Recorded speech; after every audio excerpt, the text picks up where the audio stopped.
Hello and welcome to Elmore Court. My name's Adele, I'm one of the wedding coordinators here. Unfortunately, you can't be here with us today, so what we've decided to do is walk you around the old gaff using the means of video. So please come on in and let's take a look round. Thanks, Adele, and thanks for calling my house the old gaff. But anyway, as we walk up the steps, we go straight into the main hall, which is really the kind of obvious place for most of our ceremonies. We do have licenses actually on several different spaces, including outside. But this room is a belter, and it's very sort of neutral, as you can see. It can take about 150 people. It's very historical, and these mullin windows actually date back to around about 1580. And the stained glass heraldic stuff is actually all families that my family have married over the years, which is rather nice considering what we do in this room so often. So anyway, we'll whiz down one of the back corridors, off which there's quite a few loos, and we'll go into the morning room, which is one of the two sort of main sitting rooms in the house, I guess. And this is called the morning room because it gets lovely morning light. And as you look out this window, you can see the Gillyflower down there, which is lovely, which you can access through this sash door, which is where actually quite often people go out and then walk down to the Gillyflower, which is the dinner and dancing. But in here is the drawing room, which is, I think, probably my favourite room in the house. And you can probably tell I've set up my kind of recording studio stroke office at the end, right by the nighttime bar. So this is great actually at night, where we can have kind of, after the Gillyflowers close, there can be a bit of a party and we have somebody serving you drinks. There's a big fireplace in the winter. We get that firing and it gets really warm in here. It's absolutely cozy as you can get.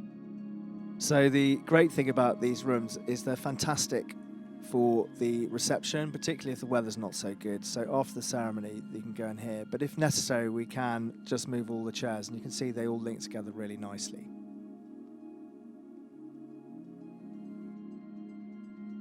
Anyway, we're going to whiz upstairs and have a look at some of the bedrooms.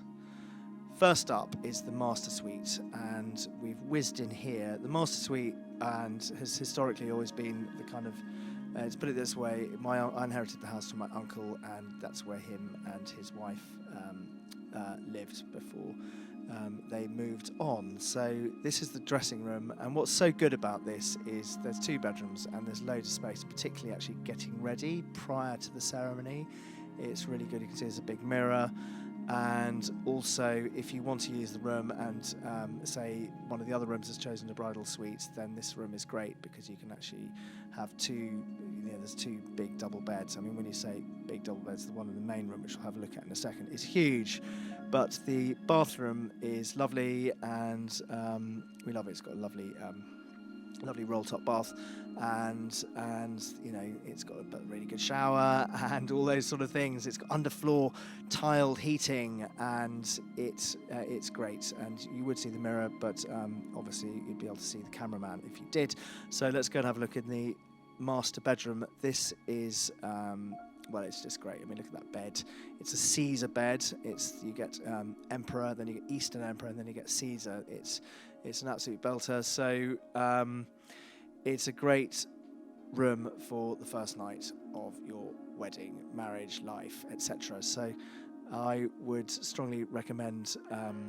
You know, it's just I love it in there. So I'm sure you will too. But anyway, look, there are another 15 bedrooms in the house. So we will probably speed up in a second and whiz out of the master suite. Are we going to get a bit faster? Yes, we're going to get a bit faster. Look at that. And here we go, whizzing up the stairs. And where are we going now? We're going up into the north room. I love the north room. And this actually I've got lots of fond memories in here. Actually, it's been dubbed the naughty room. It's you can see it's pretty historical. The wood panelling actually came from Renkham, which is one of the family homes which got sold in about 1830 or thereabouts after the Napoleonic Wars. But it has got its own bathroom. It's actually all the rooms in the house have ensuite, apart from a couple where they have their own bathrooms, but you have to actually go out into the corridor, and that is because of listed building. We weren't able to cut, well, probably you wouldn't want to cut holes in walls to kind of get through. But anyway, that's its bathroom in here, and it's really nice, I think. So we'll go next door to the time room, and again, lots of fond memories for lots of people in here. This is absolutely a charming room. It's very light, and it's called the Time Room because it has a motif which you can just see in the top right-hand corner of a chap called Old Father Time, and his motto in life was that you really ought to not waste your time here. And he kind of would slightly scarily suggest that if you do waste your time, he'll come and get you. But anyway, it's en suite. It's got a lovely bathroom, as you can see. And then, in fact, there's a picture of my Aunt Philippa on the wall up there when she was a little girl. So that's that room. It's pretty good. And we will very slowly move out of the room. And where are we going now? Where shall we go? Where's we're going to be taken now out the room, and we're going to go down the stairs. I know we're going to go and have a look at the oak room, which is it's very sumptuous. It's very historical. It's got a massive copper bath, huge. We actually changed the copper bath quite recently to one that was even bigger than the one we had before for some unknown reason. And the furniture in here is pretty ancient. The bed dates back to 1636, and the paintwork on that fireplace is 17th century. And it's really good. It's kind of it's not particularly great for very tall people because the bed is quite small. But anyway, whizzing on through, we had quite a bit of fun because my family, as you can probably tell, has got a lot of history. And my great grandfather was called James Augustus Grant, and he discovered the source of the Nile. So we did a bit of a nod to him and did this room as the map room. And in here is the bachelor room, which myself and lots of young bachelors have been put in over the over the centuries. And it's a really cosy room. It's got its own bathroom, and I don't know what happened there. But whizzed through. We went past the porch room, which is a dormitory room, which is great and really comfortable. But we'll go and have a look at the smoking room, which is probably the other main kind of candidate for bridal suite. It's really, really lovely. The bed is a absolutely huge, really comfortable bed, and it has also got a incredibly nice bathroom, which we put a lot of effort into.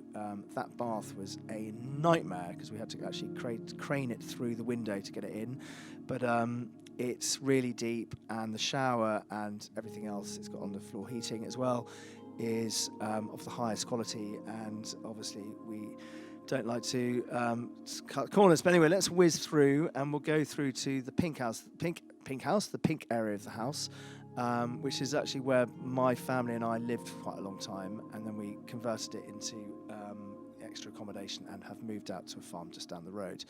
And this actually was originally the first bit that we were going to open up as kind of commercial stuff in the house way back in 2008, 2009, when we were going to do a cookery school. And this was going to be the accommodation, but then it didn't become the accommodation. We did the other side of the house, and we lived here. But this is the privates room. It's called the privates room, and the room next door, apart from this, is the kitchen. The kitchen, just very quickly, the kitchen is amazing because it's for you, and it means that there's somewhere in the house you can go and cook or get stuff. Gets, I don't know, milk heated for children or whatever it is in the night, without having to go into the kind of big commercial kitchens that we've got downstairs, the stainless steel ones. So this is the general's room. This is great because it's got, as you can see, bunk beds for kids. It's got an ensuite bathroom and a nice big bed. It's called the general's room, as is the one called privates next door, because there actually used to be a general living here, and he was here for about 25 years. He was absolutely charming, wonderful man with lots of incredible stories. So we just thought it would be fun to honour his memory by naming these rooms after him. So we're going to probably speed up again very soon and whiz going back out into, where are we going? Oh, we're going to go down the stairs here. Brilliant. This is the dining room. So the dining room is full of my ancestors on the walls, and pretty much all the pictures, apart from one who was the old keeper, are my direct ancestors. And the dining room is you can see it's a really good dining room. We do breakfast here every day, so breakfast is served every morning after you've after the night. It's a lovely place to have a hangover in, but also if you do long Thursdays or have a dinner party the night before, it's great for that too. So we're going to go back out into the hall, and we're going to go down back out into the front drive, where we will probably, I think, turn left and have a look at the East Lawn, which is these lovely areas for drinks receptions. We can actually do ceremonies out here, and we've done quite a lot of ceremonies on this lawn and other places as well. And you can see it's absolutely lovely. And this is the way through down to the Gillyflower, which is over there. But we've just widened, and you can see, sorry, it's a bit of a mess, but we're widening these paths. We wanted to make them a bit prettier, but also wider because of social distancing. But this takes us down to the Gillyflower, and this was a brand new building that we built during 2013. It is been designed by amazing architects. It's made out of materials completely pretty much from the land, so mud from the fields, and the timbers are from our own woodlands, and it's super sustainable. All the heating that we provide is from biomass from our own woodlands, and we're trying to make sure the food is the same. So we're producing a lot of food in our wall garden, and we've got a greenhouse, and so on and so forth. So there's a real sort of field to fork thing going on. But fundamentally, this place is for partying. It's completely soundproofed. We can have proper parties in here. It's absolutely cracking. There's no chance of having anyone telling us we have to turn the music down. This is the dance floor. The sound system is designed by Function One. It was actually installed by Tony Andrews, who's a good friend of mine at Function One, and the sound quality is blistering. It's really loud, but without hurting your ears. There's lovely lights, and it's just a big party space. We've got a real love of festivals, so we love it when people use these grounds outside, particularly late at night with kind of festoon and maybe some late night traders and what have you. We can light the fire pit. People quite often do camping and glamping, which is great, and we can get a really good festival sort of feel going. So we're going to just go round quickly to have a look at the coach house, and the coach house is included in all new bookings. And it's really for the night before. It's not so much for the night of, but it's for the night before. And it's crucially so that you can wake up on site and have hair and makeup and all that sort of stuff without having to kind of move properties on the day of your wedding. It's got capacity for 6 really to sleep. It's got 2 bathrooms, one downstairs, which you just saw, which is all disabled friendly. And this really big bed, it's actually another, I think it's Caesar, or it's certainly, if not, it's East Number. You can sleep at least 3, maybe 4 in there. There's a sofa bed we just passed, which sleeps 2, and then up here there's a lovely bedroom, which is also great, and quite often, it's a lovely double, and it's got its own bathroom just over here, which has got a lovely slipper bath. So it's a really lovely space to spend some time with your friends the night before. Kind of take it easy, get a really good night's sleep. It's well insulated, and voila.